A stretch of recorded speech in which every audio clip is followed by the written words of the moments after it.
we're doing sewer lining or we're doing stormwater retention, it's improving the system functioning. And so I'm just wondering. No, that's not a problem at all conceptually. That doesn't prevent, fiscally I have challenges with that. Right, I agree. I just want to know what the balance is and if it's proper use. Conceptually, that's not a problem at all. I'm trying to understand, is the question to not do the sewer line? No. Okay. The question is do we bond for sewer and stormwater related work that's done in conjunction with the Wilson Drive project? Or do we use our existing reserves in the sewer utility as an offset to those expenses? So, yeah. And for clarification, would that change then how this document comes, what we adopt this year? Would that question change?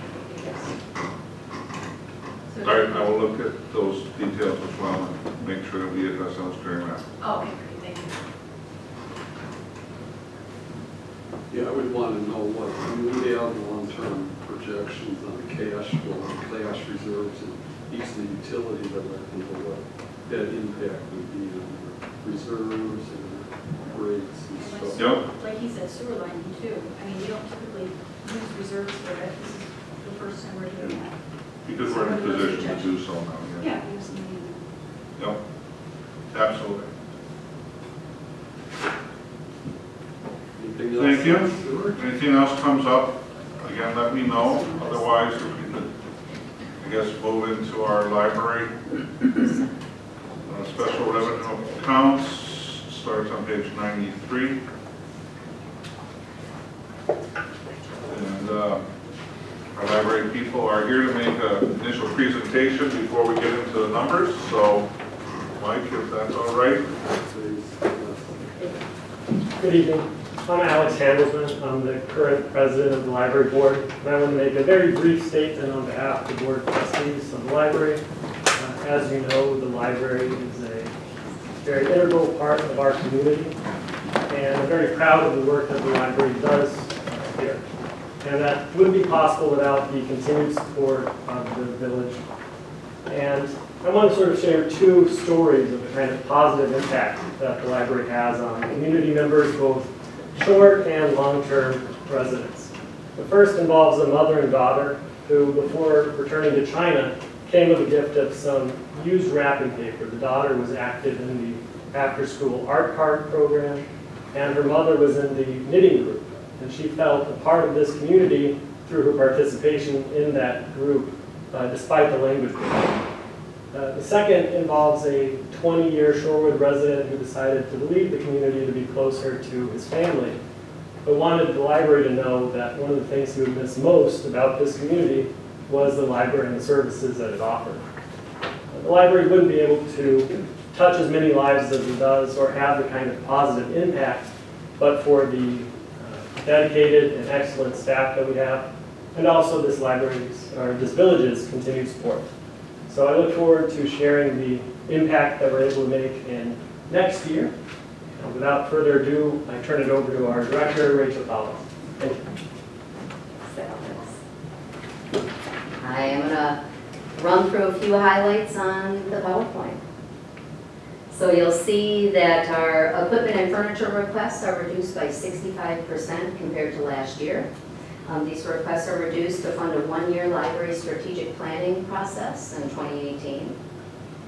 Wanted to point out that we previously had all of our digital resources separated out into other lines. Our adult materials budget line for ebooks, also periodicals and reference continuations.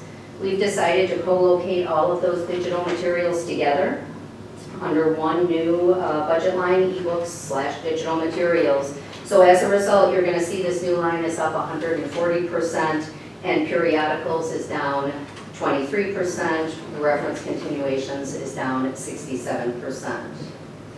And local library aids, otherwise known as reciprocal borrowing, continues a steady decrease. The 22% decrease is a bit misleading.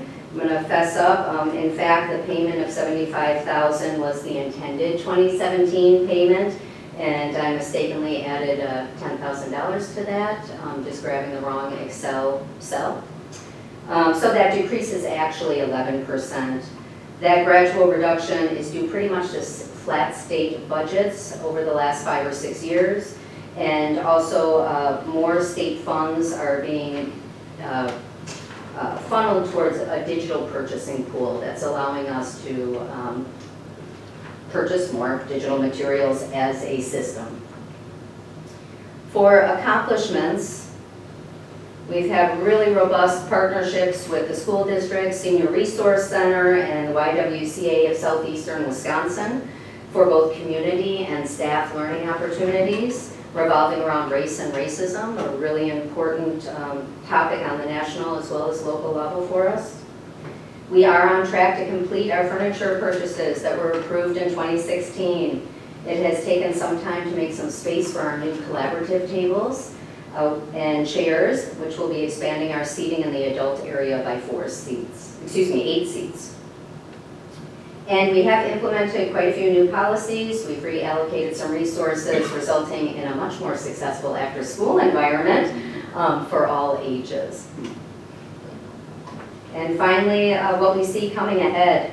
The library board is going to be strategizing for the upcoming redesign of the statewide library system, as well as future community demands for library service. We do anticipate that these system changes are going to trickle down to us in 2 to 3 years, and they may have an impact on library aids. We just don't know at this time. We will be working collaboratively towards a long-term facilities maintenance plan for the library and the Village Center building. And we want to find ways to support the new library collection platform, essentially streaming content, and we'll need to navigate what that looks like as far as our collection allocations. So those are the highlights of the library budget. I'd be happy to answer any questions you may have. Yes, ma'am. So when you talk about your strategic plan, is that the 2017 infrastructure plan for the library? It was in last year's budget. Saying it was going to be done this year. In infrastructure plan, I know we wanted to start some of the process towards looking at a long-term maintenance plan. We have started conversations about that, but it would be included in a strategic planning process, but that would be nothing that was with a consultant. That's really just working with staff. Okay. In our capital budget discussions, we talked about the HVAC system. Was that for the library, is that correct? And Well, that's for the whole village center facility. does that include the library?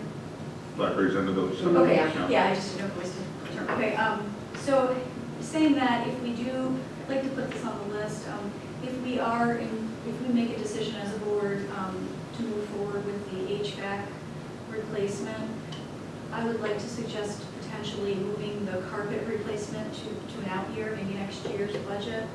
I know it's, I read the little summary, I think it's carpet and there's a couple other. For our programming room, I think it's a little bit over $4,000. That's where we conduct most of our programming and meetings. It's a pretty small area. I mean, it's about the size of what we have going on here. So maybe 20 feet by 30 feet. It's in pretty bad shape, and it's pretty isolated from the rest of the library. Well, I can just add, I mean, the village center structure is part of municipal responsibility of building maintenance and facility care. Certainly we can add the carpeting item within the library's operating budget to the list of items to consider, but from my perspective, I think those are, I mean, the same building, but they're a bit dissociated. Yeah, but I will certainly add that to a discussion with the wrap up. Oh, thank you. And the staff computers, so some of the staff computers were purchased in 2013. And last year we replaced 5 of the public computers, correct? Correct. Or this year, I mean. This year. And then now we're turning around and replacing 5 of our staff computers. And what is is it a 4-year cycle that we replace computers for staff? I think we're on a 5-year cycle, is what the library, I mean, it's what we've been trying to aim for. I think we're 5. Right, Mark? I'm looking. I just want to make The village is on a 5-year schedule, and I will tell you that we just like on page 214, 215, 216 for the village equipment, we do maintain a schedule to support the library's efforts to manage that as well. It's not in the budget detail, and the libraries have some, they do manage a similar schedule.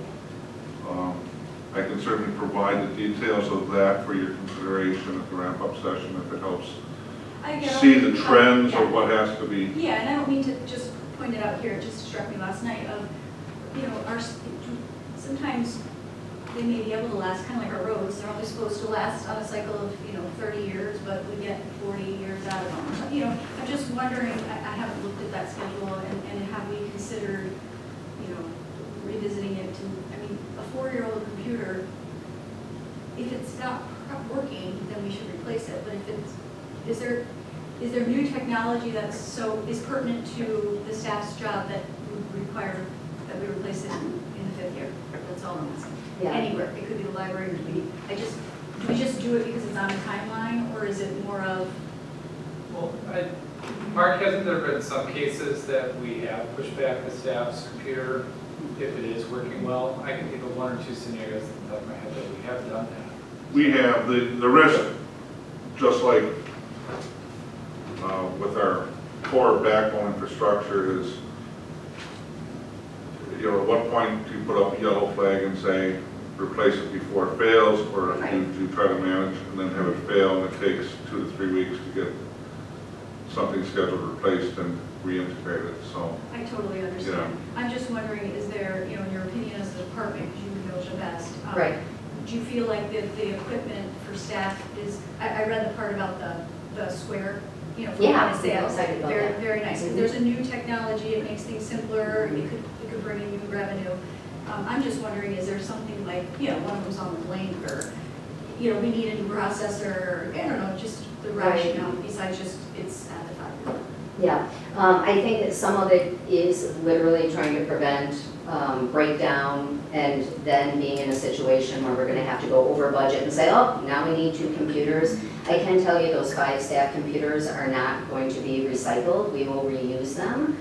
So we do have some areas in basically our catalog computers that are dummy computers and really can be 7 years old, and we have some, I would have to look to be certain, but are probably 7, 8, 9 years old, but they don't need to run very much. We lock them down. They don't do any of our major software or platforms that we have going on. So of those 5 that we replace, those are going to be front-end service points where we are required to run our big databases. We need a lot of power, but we'll reuse those as catalog computers. Power that the existing ones just aren't enough. Yeah, they're slowing down. They're slowing down.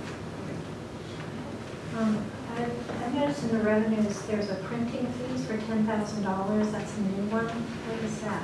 It is. So I found out at New Director Boot Camp that we're supposed to pay taxes on any revenue that we get through photocopying or printing from the computer.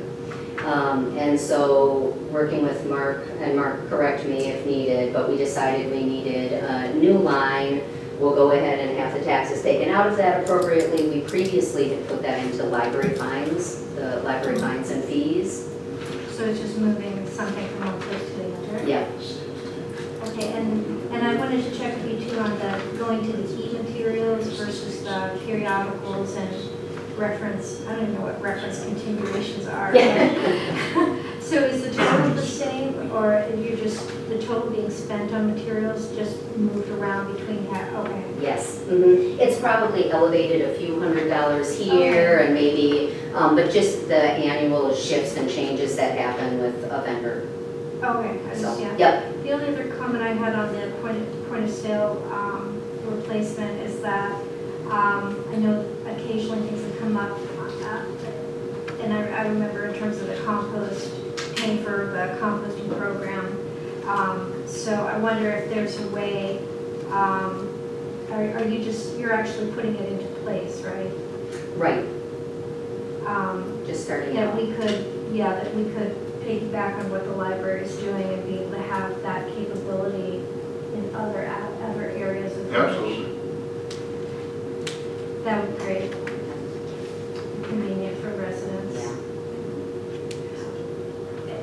year, you mentioned that we were going to keep an eye out on the hard material because we're changing, obviously, a lot of people are going to ebooks and have you seen, let me preface it by this way, last year in the budget there was a great chart of like patron users. Mhm. Those numbers really helped me understand Right? the library, so I don't know if you have that available, you can just send it around, it wasn't included this year. Yep, and I will include that as soon as it gets to us. The state budget, DPI, has unfortunately had quite a few retirements, and Okay. the 2016 numbers haven't shifted down, and that's what I'd like to share is comparative data. So I'll make sure to get that to all of you as it comes out. Yep, and have you seen any shift in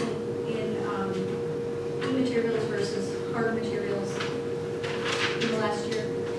We have print materials, the circulation has gone down nominally, maybe 2%. But e-checkouts are going up. The real area where we are seeing maybe a tipping point taking place is audiobooks. And so audiobooks